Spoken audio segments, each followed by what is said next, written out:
Healthy food. Hi friends, ఈరోజు మనం చింతకాయ పచ్చడి శనగపప్పులు వేసి ఎలా తయారు చేద్దామో చూస్తాం రండి. పప్పుల్ని సన్నని మంట మీద వేయిస్తాం.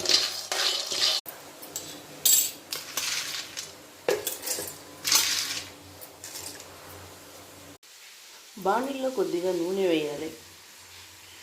నూనె కాగిన తర్వాత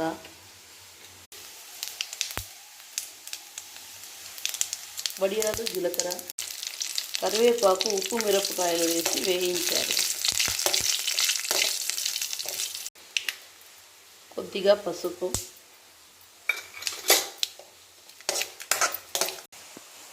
తాలింపు తీసి పచ్చడిలో వేయాలి. రెడీ చింతకాయ పచ్చడి. ఇది రాగి సంగటి అన్నంలోకి వేసుకొని తింటే